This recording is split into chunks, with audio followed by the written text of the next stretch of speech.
Being and Caring, A Psychology for Living by Victor Daniels and Laurence J. Horowitz, as read by The Happy President. Part 6, Living in Relationship. Chapter 24, Intimacy and Love. My life is most enriching when I have your being and heart to experience my existence with me. I want you to see my canvas, hear my music, and feel my touch in all the ways that we are. This is such an intense need that despite sobering statistics and personal failures, we continue marrying or forming relationships that we hope will endure and nourish us. Even the guru meditating in a cave perks up when his disciples come around. Our quest for intimacy, to know another and be known, soul to soul, is propelled by our passion to be loved, cared about, and appreciated. Through these three elements of intimacy, we are affirmed as valued beings. Anything less is second best. Nonetheless, we often settle for familiarity, friendship, fame, power, or even popularity. We learn to accept and enjoy these compromises while we keep searching for an intimate relationship. Intimacy evolves as we become involved with each other's lives and are willing to risk being transparent to each other. Transparent doesn't mean seeing through you. It means thoroughly looking in and seeing who you are for yourself and for me. You don't have to show me every minuscule aspect of yourself, but I do want to see and hear and feel what you make available to me. To the extent that I can, I want to question without condemnation and applaud without deification. Intimacy is often confused with or limited to sexual contact. We cherish intimacy and go through our daily rituals with one another while remaining strangers to each other's richest thoughts and feelings, hopes, and fears. Karen states, 4 kids and 15 years later, the sense of intimacy in our marriage is near zero. I feel trapped, like I have to play the part of someone I'm not. But we smile our phony little smiles and act like everything's all right. Karen recognizes that she contributes to their situation. I have trouble feeling close to others and get anxious when they try to be close to me. I have friends, but no one with whom I feel intimate. An intimate relationship is hard to find. We may feel it as something missing, a deficit of close contact, or we may hide behind a tough stance of total self-reliance.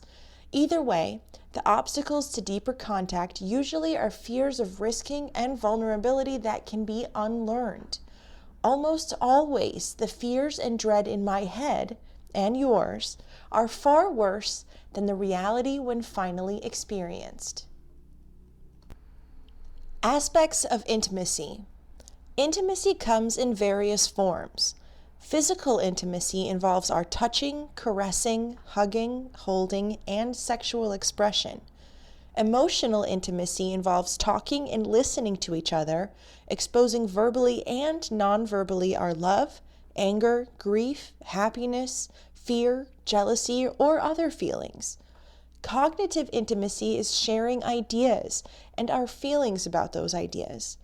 Writing this book involved some exciting, intimate explorations of ideas by the authors, but such rich exchanges of ideas are not part of all intimate relationships. Seldom does one element of intimacy occur completely alone. Indeed, difficulty in identifying the difference between what we think about an event and how we feel about it leads to many double messages. Victoria, for instance, with the best of intentions, kept telling her daughter, "It's important that you tell me how you feel, dear." When Carrie did just that, Victoria invariably replied with a thought or an idea. She was saying she wanted one thing, but her behavior was sending the message, "I have a hard time dealing with feelings."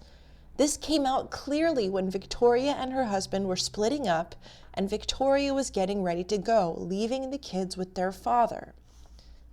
Victoria: I know this must be painful, Carrie, and I want you to tell me everything you feel. Carrie: I don't want you to go. I think it stinks. Victoria: I think it's important for us to be able to talk to each other in this way. Carrie: I think you're being selfish. You're not being grown up. You're walking out on us. I think you're a real creep for leaving the family. Victoria: I'm glad you're able to say these things to me.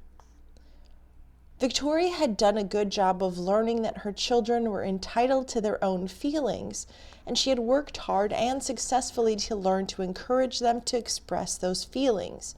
But she didn't let Carrie hear her own confused feelings, her pain, anger, conflict, and guilt. Victoria's and her husband's reluctance to express disagreements, frustrations, and resentments to each other played an important role in the breakup of their marriage. When I believe I'm sharing my feelings and what you're getting are my ideas, we're both confused. I don't know how you can be so insensitive to my feelings, and you don't know what I'm talking about. Communicating about emotions is an essential aspect of intimacy.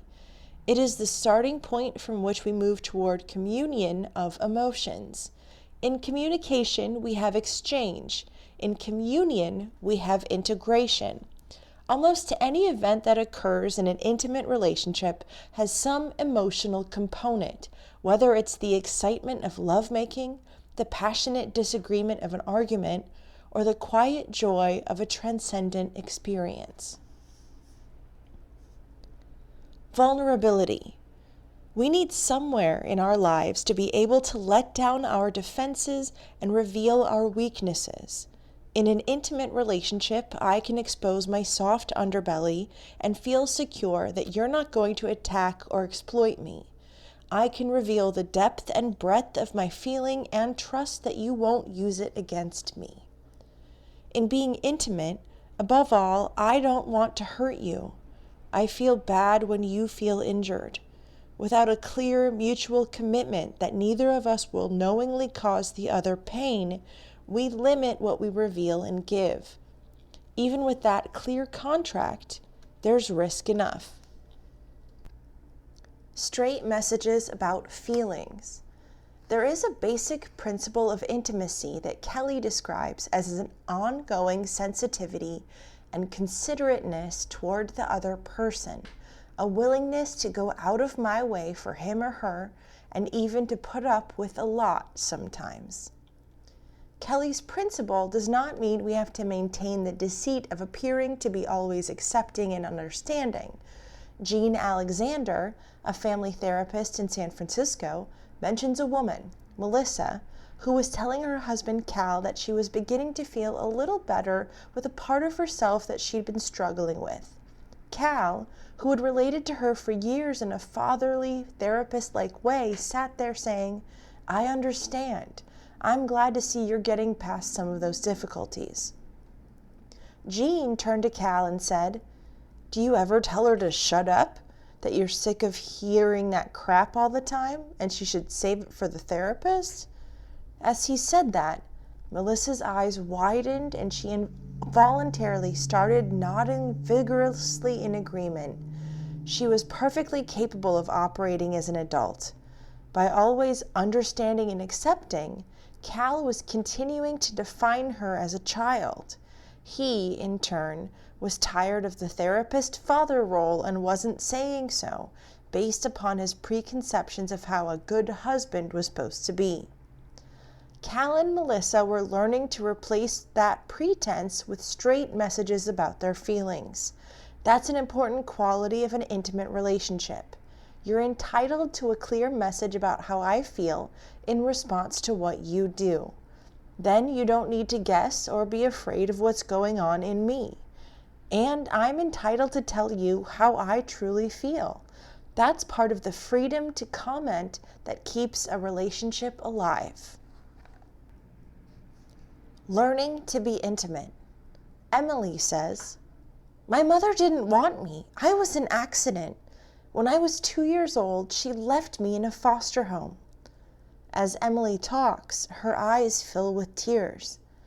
"I kept waiting for her to please come back because she was the only person I loved or knew. After the foster home, I went to an orphanage where I grew up. She cries loudly, then becomes quiet and says, "Even now I hold myself back. I want people, but I don't reach out. I'm afraid of any kind of closeness, especially with women. I'm afraid they'll leave just like my mother did." Our basic training in being intimate with other people comes through close, caring relationships in early childhood. Harry Harlow's studies of infant monkeys reinforce this point. He compared monkeys reared by their mothers with monkeys reared alone and with others who had wire surrogate mothers or cloth surrogate mothers to provide solace and comfort.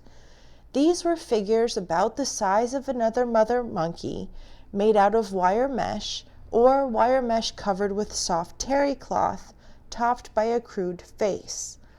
They were constructed so that the baby monkeys could cling to them and lie against them for hours.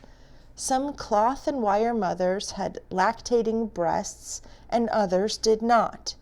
Monkeys reared with cloth mothers developed into adults who were much more secure and adventurous than those reared alone or with only a wire mother.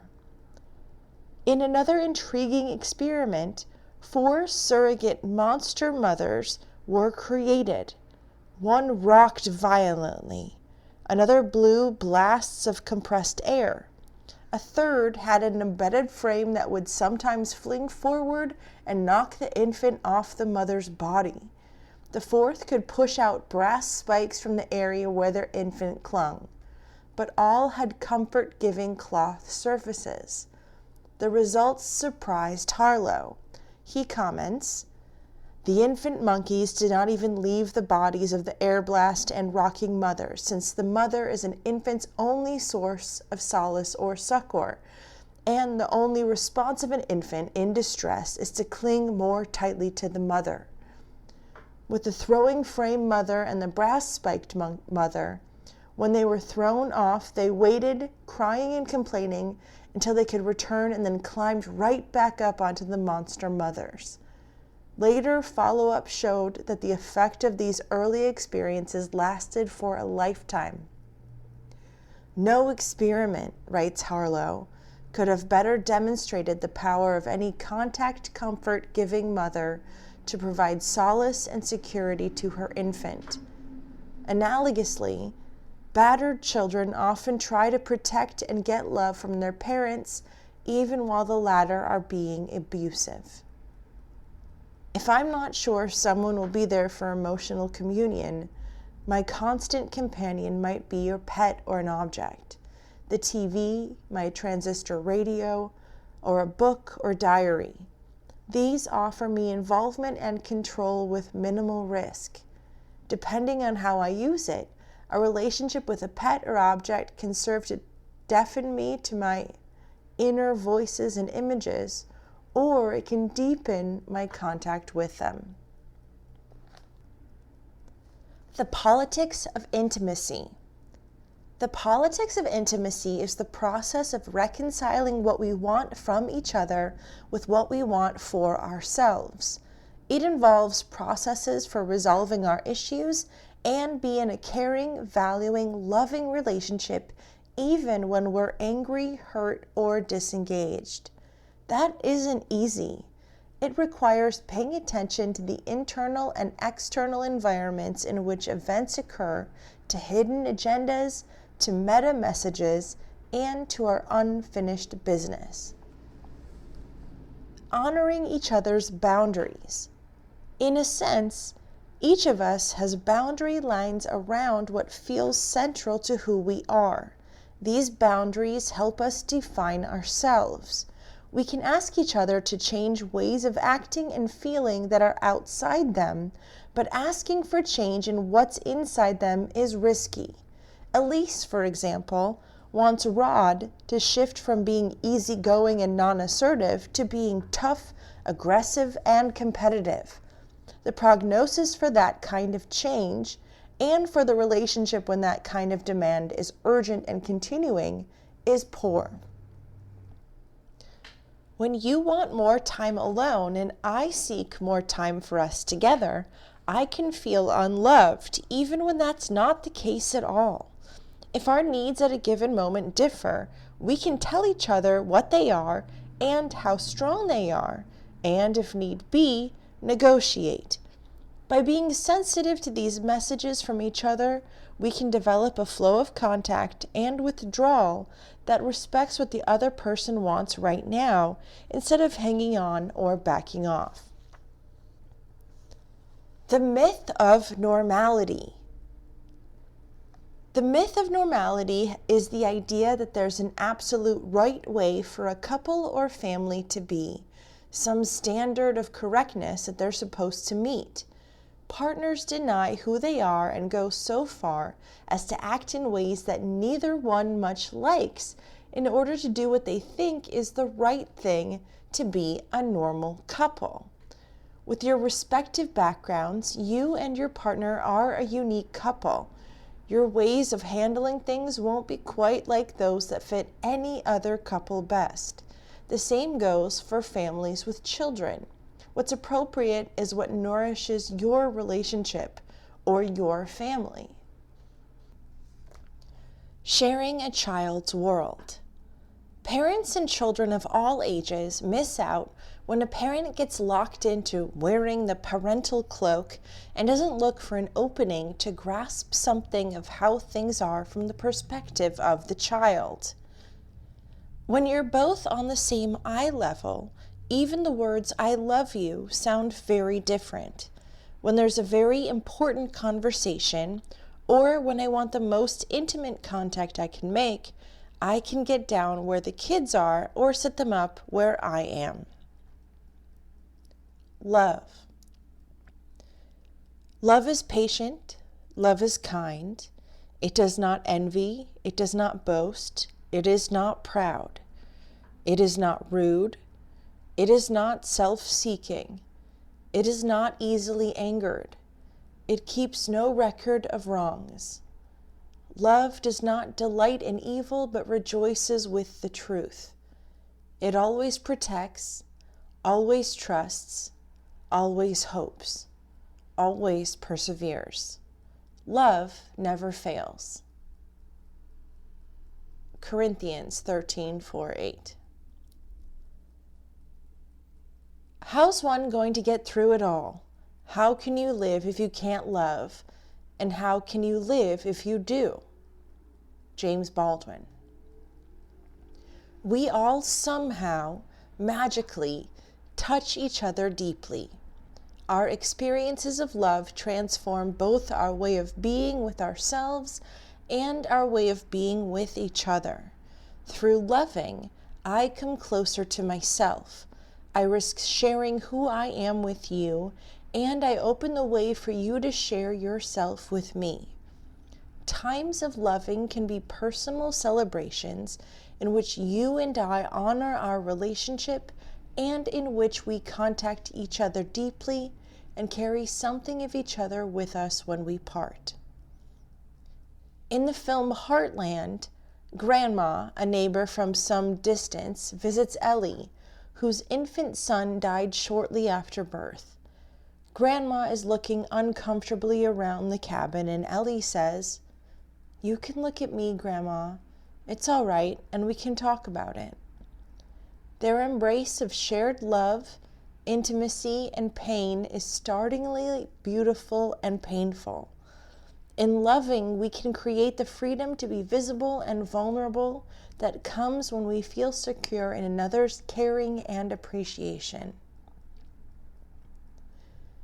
To love one another was Jesus' central teaching, yet even he was only reminding us of a truth as old as humankind. Long before, travelers sometimes came to the tent of Abraham, who talked to God. Whatever the reason the stranger was there, Abraham stopped talking to God to give the person food and water. It was more important that he took time for this act of loving kindness than that he talked to God. Give yourself some time now to go back as far as you like to recall your own experiences of the magic of loving. How do you contact those feelings in your life today? In mature, enduring love relationships of whatever kind, people go through developmental phases.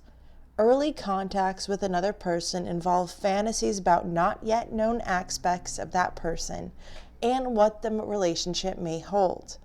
In later stages, we learn to appreciate each other's realities as we let our relationship season. That appreciation helps us to seek rewarding ways of being with each other and to experience ourselves as intimate, as caretaking, and as equals. How we stop ourselves from loving.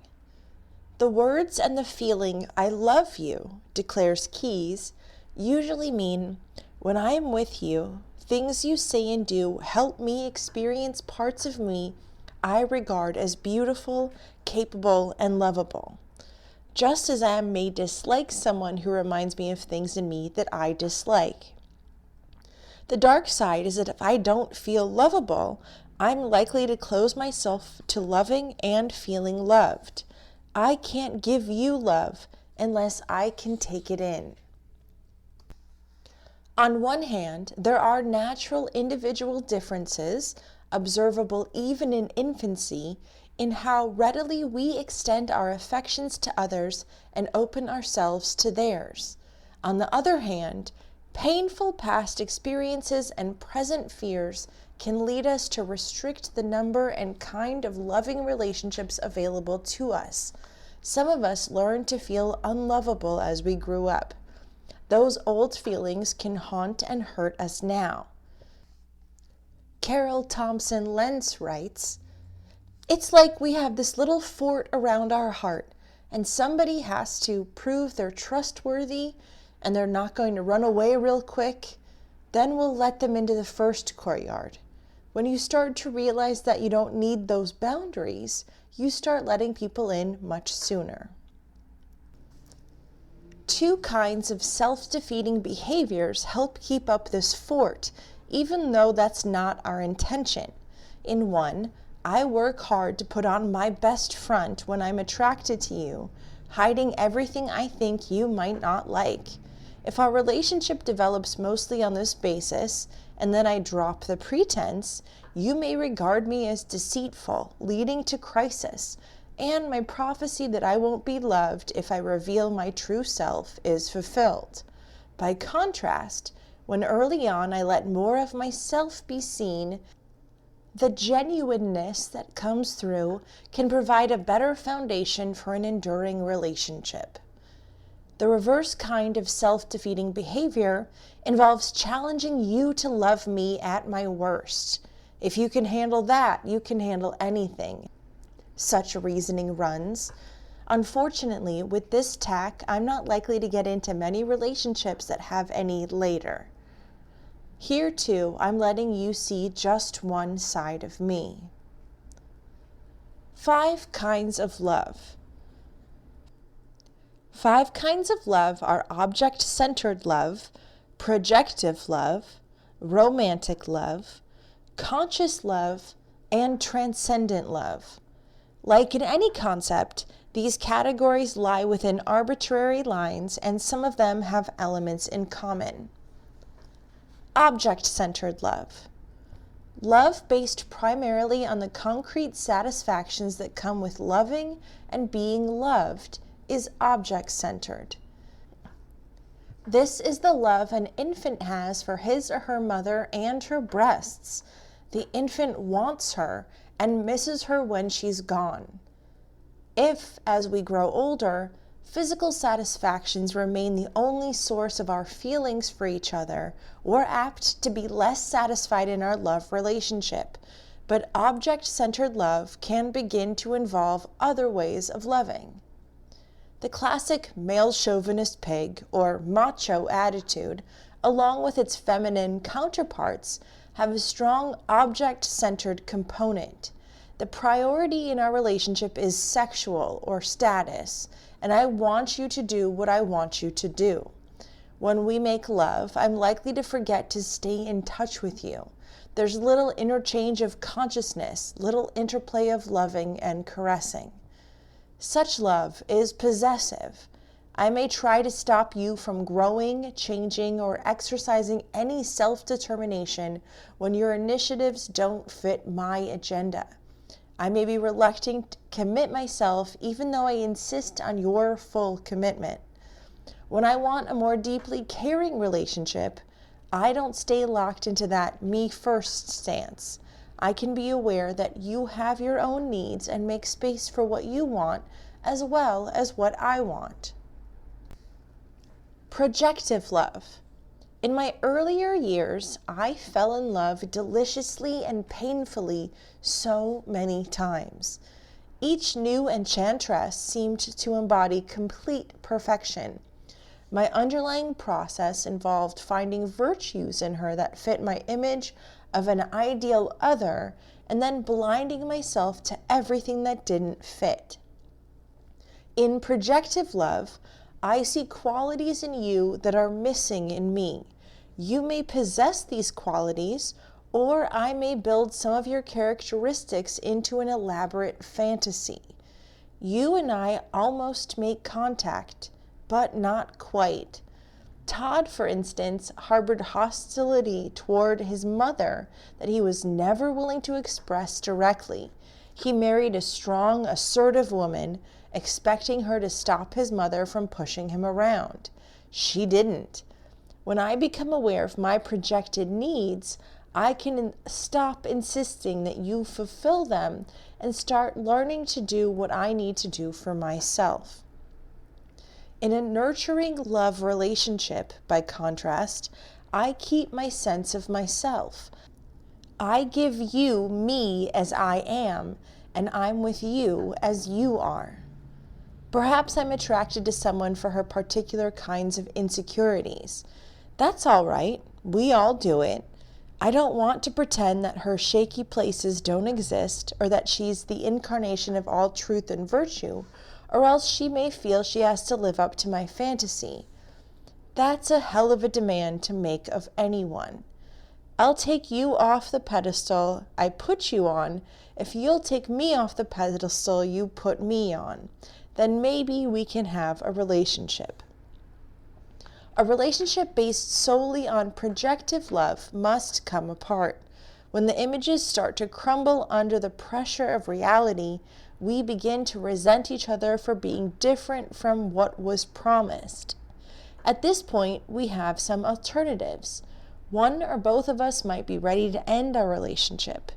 If guilty remorse and confusion leave us afraid to say so directly, we may act so obnoxiously instead that eventually there's no way we'd be willing to stay together longer.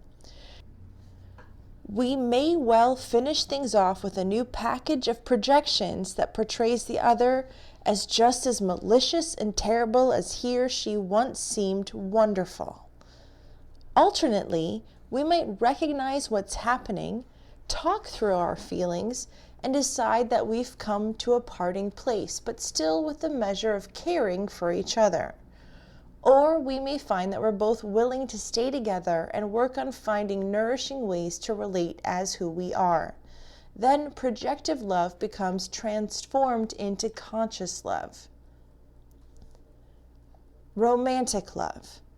In The Natural History of Love, Morton M. Hunt relates this tale. An anthropologist who lived among the Bemba related an English folk tale about a young prince who climbed glass mountains, crossed chasms, and fought dragons, all to obtain the hand of a maiden he loved. The Bemba were plainly bewildered, but remained silent. Finally, an old chief spoke up, voicing the feelings of all present in the simplest of questions. "Why not take another girl?" he asked. In the Western world, romantic love, which involves overwhelming feelings and rituals of adoration, is a strong tradition. It's less so in other parts of the world. In rural India, for example, most marriages are still arranged by a couple's parents, who weigh a variety of factors as they choose a suitable bride or groom. In our culture, romance is a central theme, and the age of initiation is still falling. In the People's Republic of China, by contrast, people are encouraged to delay romantic pursuits until their middle 20s.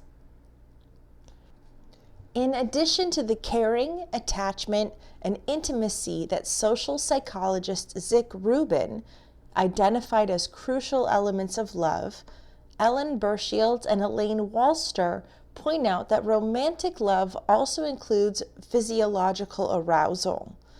As the one I love comes near, my heart beats more rapidly, my breathing speeds up, my face flushes slightly, and some of my muscles tighten. Romantic love may fade as quickly as it came, or it may evolve into a gentler, less urgent form. Romantic love includes elements of both object-centered and projective love, and sometimes a measure of conscious love as well. Corey, in 1983, identifies several common myths about romantic love. The myth of eternal love, that true love endures forever. This myth bypasses the known reality that continuing love requires commitment and work by both people. Our needs and feelings change. Keeping love alive requires adapting to these changes. The myth that love implies constant closeness. We need time with ourselves, too. Without it, we feel smothered. Trouble can arise when people differ radically in how much time they like to spend with another and how much time alone. The myth that we fall in and out of love. I have some choice in whether or not to let myself be overwhelmed with emotion when I look at you or think of you. But there is that ecstasy of helpless surrender. The myth that love is exclusive.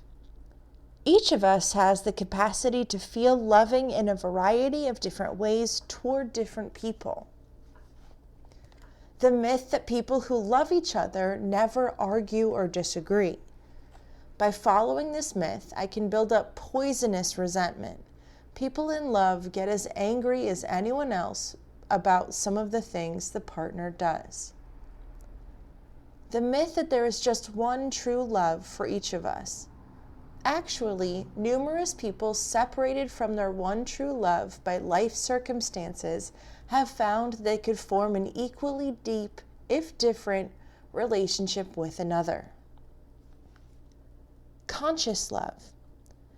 When I love consciously, I remember who I am and love you as you are. I see and hear myself clearly and see you and hear you clearly. Conscious love is loving you not only for your specialness, but also for your ordinariness. There comes an ease in our intimacy as we realize that neither of us has to pretend. Conscious love means loving you with your existing problems and hang-ups.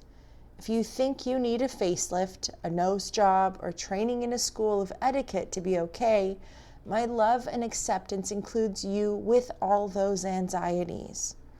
Awareness, caring, and trust are important elements of conscious love.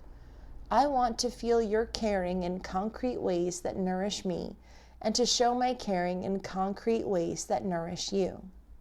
The more I can love myself, the more I can love you. The more I take care of my own hang-ups and conflicts, the more energy I have available for loving others. My reward in loving is as much the way I feel when I love as the love I get back from others. In our loving, we need closeness and we need space. If you pull me too close for too long, I have mixed feelings. How good is it that you want me so much? How stifling it is to be held so tightly. When I experience your holding me as clutching me, I may be afraid to ask for the space I need, for fear that you'll feel rejected. When you'll ask me to be your whole world, You're asking me to be more than I am. In his chapter on marriage in The Prophet, Gibran writes, "Love one another, but make not a bond of love. Sing and dance together and be joyous, but let each one of you be alone, even as the strings of a lute are alone, even they quiver with the same music." When adults do not threaten to withdraw their love as punishment or grant it only as a reward, they communicate a solid sense of strong and reassuring love. Transcendent love. In this state of loving, sometimes called agape, caritas, loving kindness, or divine love, we open our hearts toward more than just one person or a few, and give selflessly and openly to others. In transcendent love, I express a deep caring in my acts and attitudes, feeling connected by a common bond to everyone, as in this story told by Jesus. The righteous will reply, "Lord, when was it that we saw you hungry and fed you, or thirsty and gave you a drink, a stranger and took you home, or naked and clothed you? When did we see you ill or in prison and came to visit you?" And the king will answer, "Anything you did for one of my brothers is here, however humble, you did for me." One way to feel transcendent love is to be in the presence of someone who radiates such love. Meher Baba declared, "Love is essentially self-communicative. Those who do not have it catch it from those who have it. It goes on gathering power and spreading itself until eventually it transforms everyone it touches." Transcendent love is the high country of human spirit, a realm inhabited by saints, mystics, and very unusual, ordinary people, like you and me. Those who don't live in that place year-round can visit for an instant, an hour, a day, or longer, and know that it's there and available. I'd like to know that egoless state where I am loving rather than lover more often. On the other hand, if it becomes a goal to achieve, I'm keeping my egotism involved, which interferes with being there. We can enjoy transcendent love when we experience it without making ourselves unhappy when we don't. As Teresa of Avila reportedly said when asked whether she got angry or upset, "What do you think I am, anyway, a saint?" Styles of loving. Misunderstandings can occur when we forget that others' styles of loving may be different from our own.